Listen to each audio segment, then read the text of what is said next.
Hi everybody and welcome to the very first developer session at EGX 2019. Thank you very much for coming and hello to everybody watching on Twitch. Coming up later today we've got sessions on augmented reality, Beyond a Steel Sky, Dying Light 2, among other things. But now with a session on leveling up in games, please welcome your host for this panel, Simon Fenton, the head of games at Escape Studios. Brilliant, thank you very much. So thanks everyone for coming. We've got a great panel here, some very good artists. Could you start by introducing yourselves? Hi everyone, so I'm Patrick Bonsu. I work at Creative Assembly, working on the Total War Warhammer series, and I'm a VFX artist. Hi, I'm Philip Meredith. I'm a games art tutor at Escape Studios. I've worked in games industry for around 13 years on games like RuneScape early on and other games like Silent Hill and Harry Potter. Hello, I'm Jack, and I work for Rovio in Stockholm, where I make birds very angry. Hi, I'm Kevin Nally. I work as an environment artist for Codemasters on the F1 series. Hi everyone, I'm Eugenia, but everyone calls me EG, and I work as a freelance character artist. I previously worked at Traverser Tales, but now I work in freelance. Great. So first question, an artist's portfolio is key to getting your job in games. What are the do's and don'ts for a great portfolio? Patrick? So a lot of people that I've spoken to, either seniors or leads, the one thing that I've seen them really looking for in a portfolio is to have breakdowns of your work. Because even the most talented artist might not necessarily be technically proficient, so it's important to see from a hiring perspective that you can put your work together cleanly. So wireframes of your models, or maybe even an art bible, like snippets from your art bible, things that show them that you can think about the process as well as make the art. Definitely, I agree in terms of art direction is really important to be creative and have original ideas along with a solid technical background and to really explore your subject, not just to make a character as a still, but to show the range of emotion of your character. Don't just spend 6 months making this AAA guy and then call it a render and move on to the next one. Really explore what you're doing and try and show some emotional content in your work. So I'm the studio art director at Rovio, and we get a lot of portfolios. And I guess one of the most important things for me is that if you're making artwork, tailor it towards the company and what we make and what we produce. If you make artwork that's just beautiful, that doesn't really work for me. It's more like we need stuff that is going to work for our products that we sell. So, I mean, tailor it towards the company that you want to apply to. I'd say as well, just along with that, like, always consider how specific your work is for the job that you're working on. So there's always parts when you're working on a project that things that you're interested in can slowly drift over into other things that you find interesting along the way. And at the end of the project, it may not be exactly tailored for that position. So say like environment art, you may end up producing something that's just a really nice prop piece, but you've kind of forgotten the rest of your work. So a good thing as well is if you look at your portfolio, maybe pick out your 4 best images and make sure that those 4 best images are exactly for the role that you want. So you might realize then that you might be missing out some key features. I agree with everything that everyone said, and also I learned in my expenses early in my career that it's really important to have finished pieces in your portfolio because, for example, as a current artist, I tend to put a lot of sculpts in my portfolio early in my career, and I thought was to show how good an artist I was, where my skills in sculpting, but it's actually perceived as unfinished work. So I think for games it's really important to have, for character artists or for environment artists, have models in engine, and so take all the way your model and show how it works for the company, how you actually can use what you do, your art. Another thing is like I really like to see a voice in a portfolio. When I see portfolios, sometimes I can see everyone does obviously the same things, and for me it's better to see as an artist like what you can bring new to the same kind of archetypes of characters, etc. I could talk forever about this. One thing you often see in job adverts is that they interested that you can do life drawing. How important do you think it is to put life drawing in your portfolio? I mean, if you're good, yeah, do it. If you can't do it, don't. Yeah. I mean, so that's the important thing, right? So basically, no work in progress and no poor pieces. So everything has to be good. Well, I think like in some ways it's you got to remember that you're kind of putting yourself out on a limb. When the more things you add in, the more at risk you are. So there's like a brilliant experiment where they did with I think it was a bidding auction or an auction house, and they put up some prize china for a bidding, and everyone puts up a certain price. They put up the same stuff again, but with just like some dirty dishware and a hammer, and automatically the average price that was bid for it went down. And so that's when people look at work, they average out all your quality together. Even if you have one piece that's amazing, if you have one piece that's terrible, that drags everything else down. Yeah, I also think like if you're good at life drawing, it's gonna show in your art, especially if you do character art. So it's kind of like you can put it, but it's just a plus. Okay. So when it comes to that all-important interview, what are the do's and what are the don'ts? And have you had any challenging interviews in the past? Well, for me personally, I think every interview is challenging, like putting yourself on the spot every time, obviously going prepared. But do's and don'ts, I'd say at no point during the interview should you be negative. So I wouldn't make self-deprecating jokes, I wouldn't point to flaws in your work intentionally unless you've been asked about it to explain something. Just go in with a positive attitude and be positive about your own work, because that starts to show if you're not. That's how I approach it anyway. Definitely, I'd say to understand your own work. I mean, you've been invited to the interview point, so they're interested in your art already. Now they're interested in you as a person and your thought process behind your work. So make sure you understand why you built the things that you built inside your portfolio, and yeah, always stay confident in the project and be enthusiastic about this job.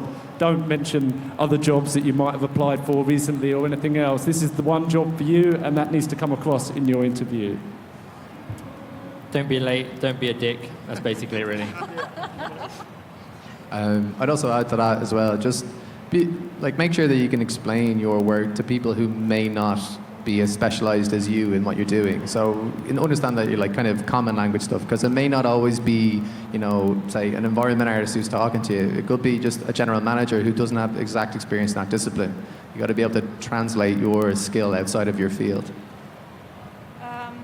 Yeah, for me a big one is be confident, especially for artists. Sometimes there's imposter syndrome, but you need to remind yourself that you are there because you're in the ballpark of the people they want to hire. So you need to be confident in your skills, but also not be cocky, because everyone has something to learn, even the best ones. So yeah, just be clear and confident in the things that you know. Okay, and when you're looking for a job, do you think you should use an agency, or do you think you should approach someone directly? Should you approach developers directly or use employment agencies? Sure, that's an interesting question, because I actually asked this question at an interview once before, why go for an agent as opposed to a direct applicant, and they simply said that an agent would nag them more for the job. So you are less likely as an individual to follow up on your applications as you are someone who already probably has contacts with that studio, and so they'll follow it up a lot more. But do be wary of the agencies, do your research and make sure it's not someone who's going to be pushing your CV all over the place and ruining your chances of doing a serious researched application to that studio. I'd also add as well to that an agency, if they present you to a company, has in some ways a type of kind of ownership over your application at a company for a fixed period of time. So if they then throw out your CV maybe when it's not ready, you would then be at a lesser chance and you won't be able to then apply as an individual maybe for 6 months to a year. I think it can also depend on which point of your career that you're in. So when you're first starting out, it does help to have an agency representing you and sort of pushing your application to the front of the pile rather than you sending in your application and there's millions and millions other ones amongst it. but sometimes I think it can also help your chances to have a more personable application. So sending an email specifically to a recruiter if you know where it is you want to work. So yeah, I guess just weigh that up. And I guess also, if there's one particular company you really want to work for, taking your advice and tailoring your portfolio. If you tailor your portfolio and approach them directly, that can only enhance your chances. Obviously, your work needs to be good enough. So how important is it to, in terms of seeking employment and getting noticed, to have an online presence? I'd say more and more now it's becoming, I'd say crucial. I'd go as far as to say crucial to have some form of online presence, because a lot of the time that is where your art will end up getting found. Beyond just your application, it helps to have visibility of your artwork, because the other artists are out there doing it as well. Hiring managers are looking at ArtStation or Twitter during the day. So yeah, it's definitely important to have that, I think. Yes, definitely. I think and it is crucial to have an online portfolio. And it kind of helps to gauge your work. I don't like to judge my work based on ArtStation likes or anything like that, but I mean, it is the only barometer, well, one of the only barometers that we have as artists, the kind of responses that we get for our work when we push it out. But you will see in game studios on lunch breaks, your lead artist will be on ArtStation, flicking through on there, and if you've got something eye-catching that they then recognise in an application, that's going to help you get that job. Also, making contacts within that studio will help obviously get a job at the time, because they will ask around when they see your application and recognise that work from your online presence or your socialising. It will be a big advantage over someone they haven't heard of. It's a double-edged sword for me, because you can have lots of work online, but you can also start making work for people because you're online, and you fall into this trap where the work you're making is for other people rather than for yourself anymore. And this burns out a lot of artists that I've seen over the years. So, I mean, it's good to have like an ArtStation or something like that, an online portfolio, or an Instagram. Instagram's fantastic too. But, I mean, going back to the agency thing, when we get sent resumes, we usually get CV and we get a portfolio. And that's usually linked to something like ArtStation, and it's great because then I can look at this stuff much quicker. It's in folders essentially, so it's much easier for me to work out what kind of artist this person is. So I mean, I would have online artwork, and I would also have stuff which is like work in progress too, to show your thought and methodology behind the piece of artwork you create. So I mean, but just don't make it your life though, having like 100,000 Instagram views or friends or anything. It's not about that. It really is about having those 5 people that are in the industry, that are veterans, that can help you get a job or link you to other people that are important out there. So only make an online presence for yourself, not for other people. I think that's really good advice. I'd say as well, like, there's recently on ArtStation, they have some recommended suggestions for people to get more popular on ArtStation. And one of the suggestions is produce work, one piece of work every week and put it up. But if you're talking about something like making it a whole environment, that's not feasible. You know, you got to be able to just do what's feasible for you. I mean, even like Inktober is kind of quite a burnout for some people, because, you know, we work daily 9 to 7 or whatever. We then do our own stuff, and then you've got this Inktober thing on top of you as well, which is a burden occasionally. So that also can burn you out too. So Inktober is actually quite a bad season for artists, because they can get quite depressed too. For online presence, I think it's fundamental, especially for an artist. Especially if you want to go freelance at some point, it's fundamental, because there's not a lot of agents that work with freelance also, so you are your own company, you're a promoter. And also, when you have a presence online, you expose yourself to other people that do your job, and you can connect to them, and you expose yourself to feedback, and also you can have friendship that are not just networking, but actual friendship with your peers.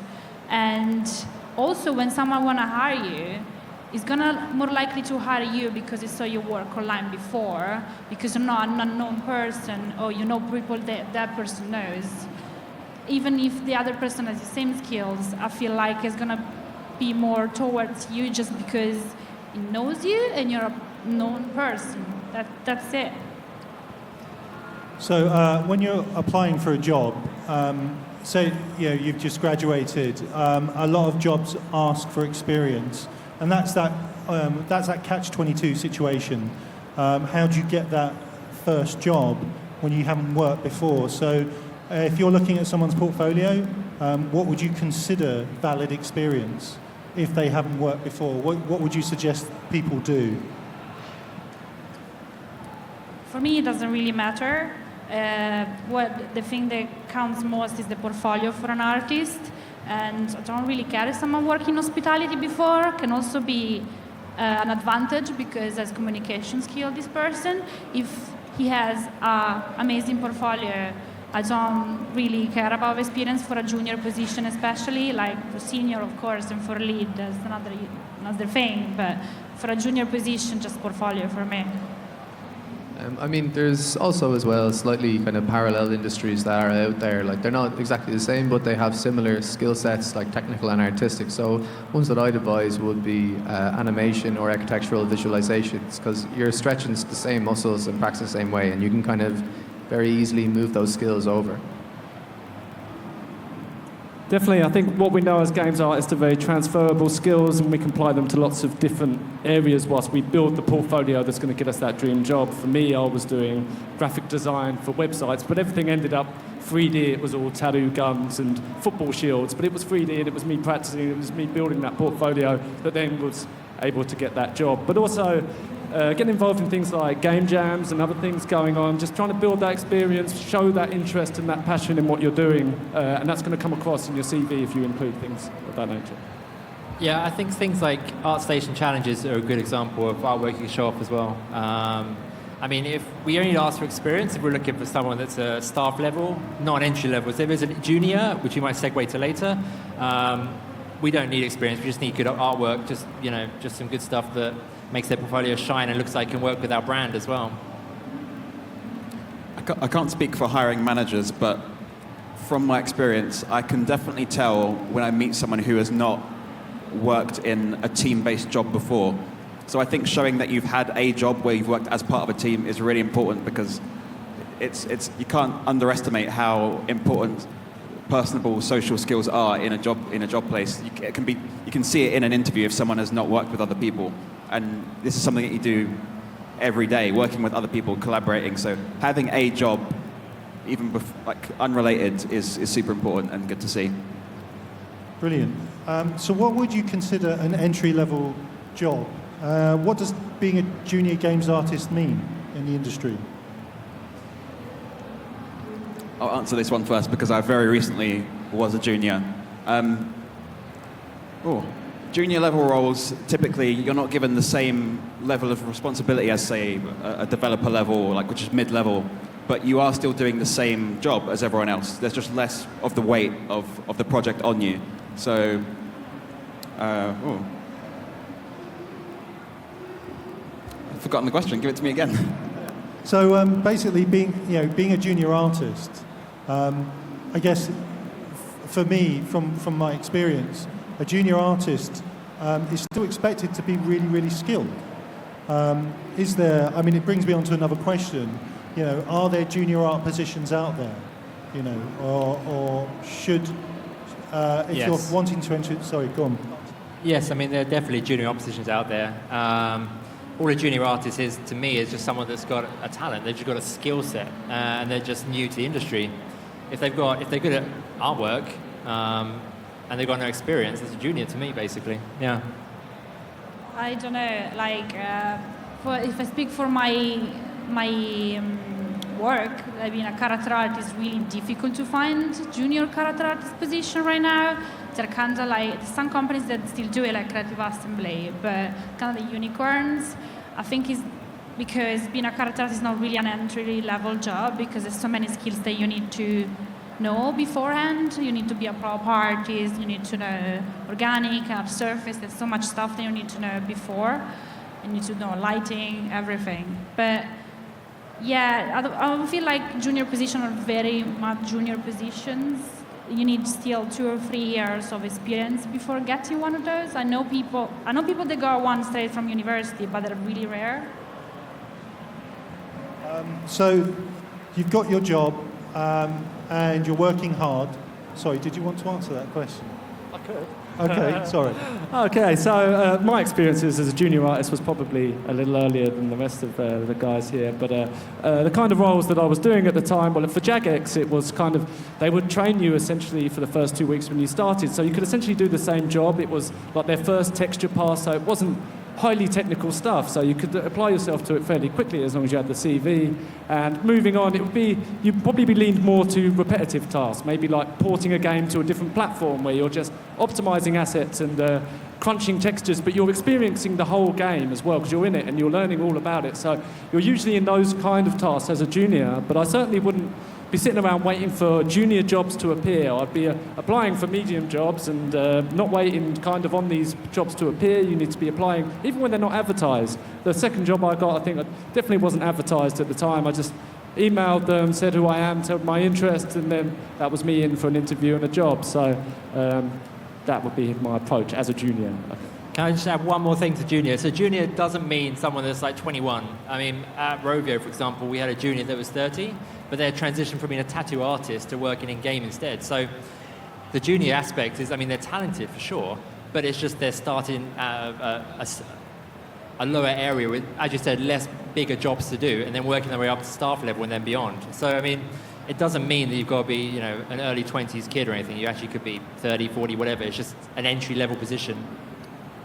So you've got your job and you want to kind of move on. What skills should you be looking at for the future? What changes do you think are coming in the industry and how do you keep current? How do you keep your edge? But I'm really hoping that it kind of moves a little bit away from always in front of the computer. I think to get out into environments and experience what they're like, I think things like photogrammetry's become so quick to generate 3D assets that and AI on generating NPC characters. I think that a lot of this might seem like the job is going away, but it's actually making the job better. It's about creating our vision. It's not about slaving over modeling dustbins that we could just scan and generate and retopologize and put into your game. So I would see it become less and less about the creating all the individual assets and more about the assembly and the overall product in the future. And I also say as well, I mean, I think I completely agree with that. Like with the scale of games and the way everything is just sometimes just keeps getting bigger and bigger. Proceduralism, photogrammetry, things like that really can address that. But I mean as well, like I think that's one of those things for people who are considering junior artist roles. It can sometimes be almost like an endless burden to try and seek down every new software that there is. So sometimes it can be perfectly fine to just pull back, focus on the tools that you have, and just make something really polished with the stuff that you know. You don't have to know every single software.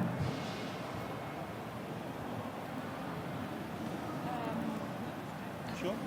Okay, so I think we've got a few minutes left. So are there any questions from the audience, or does anyone want to ask a question when we got the guys here?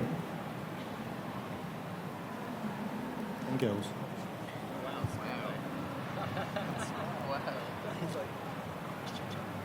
It's just like GDC.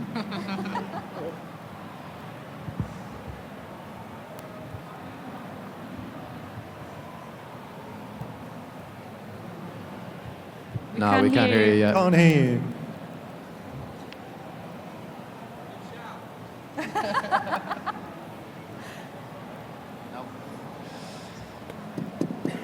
Hello. Hey. Right. Hi. So I was curious. You guys mentioned your working day was 9 till 7. What is crunching like in the industry nowadays after a lot of press about it? I wonder if it changed at all.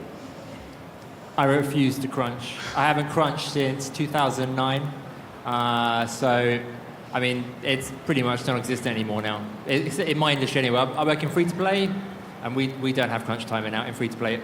Whereas AAA, you may come across that a lot more than you would in free-to-play. That's why I jumped to free-to-play. It's much easier, much more fun. I haven't crunched at all, like at all. Never. Oh, like to be honest, I know it. Like maybe it doesn't give me that great buzz, but to be honest, I haven't been put in positions where it's been need to be. Luckily, Cody's has been quite good.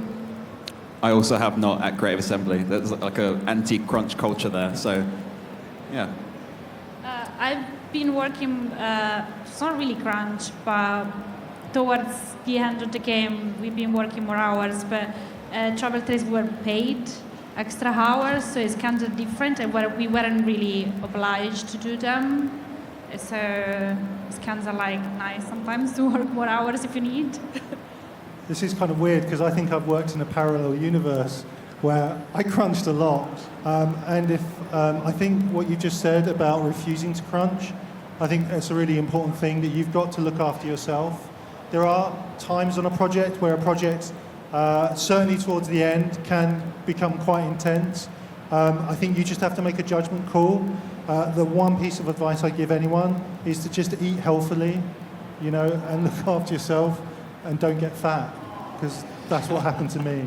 A lot of pizzas for a long time is not good for you. But I think generally nowadays companies really, really appreciate having a more mature work culture. But you do have to take a view on it, yeah. Thank you, guys. Hey, so my question was, when you were talking about portfolios earlier, at the moment I mainly use Behance, but I was just curious if there was any gain in using multiple or anything other than Behance in your experience. ArtStation. ArtStation. Instagram. I was going to go ArtStation as well, but get your work out there, get it everywhere, get feedback on what you're doing as well. There's as many places you can put it as you can. Try and fill the internet with your work, if at all possible, I think. Yeah, I'd agree. Just put it on all of them. I don't think there's any downside to your work being more visible. A shotgun approach, just do it all.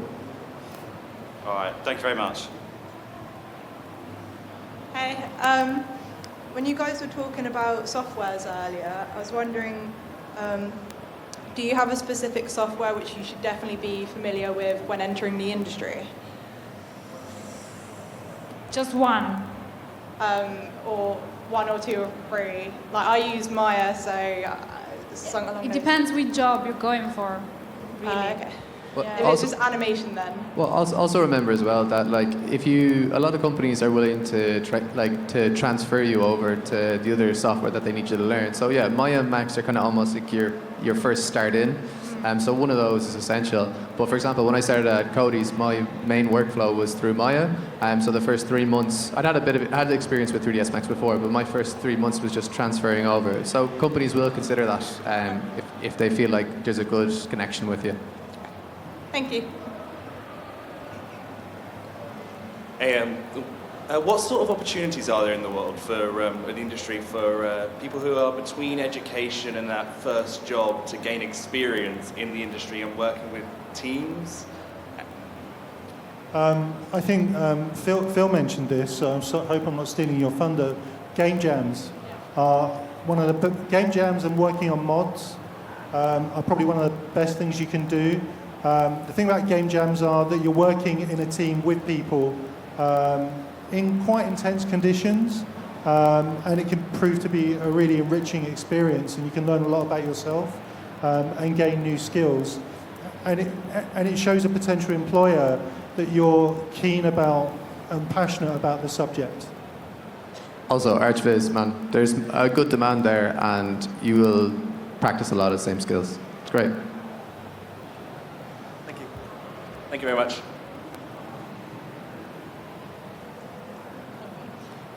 Taking it on from the question about crunch times, what is your guys' stance and advice for maybe joining unions or something like that, just so that you have a bit of extra backing to help you refuse crunching? I don't think there are unions that would cover that right now. That doesn't exist. I mean, for something like crunch, there's nothing you can do about that. It's a company thing. You can refuse to do it. But I mean, union is good. I'm part of a union as well, and they are useful to have just in case something did ever happen. But I mean, about crunch, it depends really on if they made you do it and then you refused to and they sacked you, then something could be done. But otherwise, I'm not really sure what else could be done. Thing like crunching in a studio, after a while you start to realise that you're not actually doing any more work, you're just making 8 hours work last you 12 hours, and it starts to feel like you're just hanging out in a studio as opposed to actually being productive. So I think, you have your workload that you need to probably get through in a day. do it in the 8 hours, and monitor your time a little bit and make sure it's being productive. And that's the way to go. The people who are having to stay late probably missed what they were meant to get done that day. I mean, obviously there's deadlines and people kind of get implied to pull in, but I've never seen any repercussions for anyone leaving on their time. Often, if I was doing overtime, I hadn't even noticed I was doing it. I'd just look down and go, oh, I've been here an hour longer than I needed to, because I was into what I was doing, because I was making games, and that's what I'm passionate about. So it's not something I'd pull the unions in for just yet, but yeah. I think the best way to deal with crunch is refuse to do it if you don't want to do it. Yeah, I mean, the issue of crunch is, I think, very different from, say, 10 to 5 years ago. I think generally companies recognise that, as Phil said, that employees who are exhausted essentially aren't effective workers. But I think it's important to recognise that it's not a 9 to 5 job. So, and we're passionate about what we do, we love what we do, and often you find yourself working later just because you're enjoying it, or there's another little thing you want to try out. So I think it's about recognising your own personal kind of boundaries and just making sure, like we said earlier, that you look after yourself, but don't expect to leave the office at 5 every day. It's not that kind of job. I mean, the thing is, you said 9 to 5. As an artist, you can't have creativity between 9 to 5. It comes and goes when it happens. So sometimes, I may leave work early and finish up work in the evening because, 8 p.m. in the evening, I'm like, oh, it's a great idea. I can do this now. So I mean, as you said, just keep it healthy, keep it balanced. A healthy life-work balance is what you really need and you should aim for. And if you work freelance, it's crunch all the time. But you do it to yourself.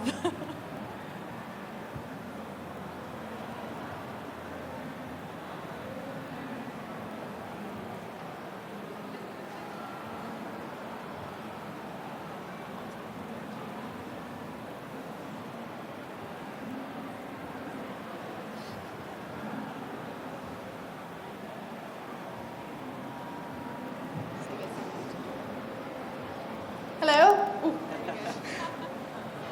I have a question about LinkedIn and how useful it is to use to networking and getting into the industry. I think really important. I've had at least 3 of my jobs have actually come through LinkedIn, just through agents cold calling me, and then if it sounds good enough, I'll respond to it. And yeah, definitely. I think it's probably one of my favourite tools for actually meeting people that are serious about talking about work. I mean, ArtStation is great for putting your work out there, but I use ArtStation more for feedback and being constructive and getting my work out there. I'll use LinkedIn more as my online CV, essentially, showing all the things that I've done, the contacts and everything as well, and maintaining that network of contacts, I think.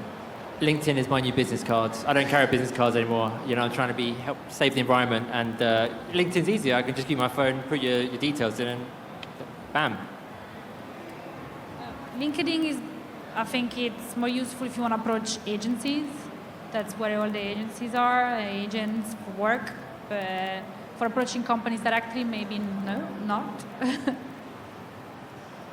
And similar to what you were saying, it is great for making contacts and just other people in the industry who you might want to talk to further down the line. So I've spoken to people at other studios who I don't necessarily intend to go to now, but it's good to know them for when, if I did end up going there, suddenly I've got people that I know already. It's easier to integrate and become part of the team when you already have a friend who's maybe at that studio that you're thinking of joining. Definitely, and I think if you can find the name of the person who's going to be interviewing you before an interview, and you can look at his contact list and see if you share any contacts that might be able to help you out and getting a recommendation. I mean, these sort of things are really helpful. I'm going to put you ahead of other applicants at a time. So, yeah. All right, brilliant. Thank you, everyone. And I'd just like to say thank you for everyone coming to the panel. And I think that's it. We'll leave it there. Thank you very much. Thanks to you.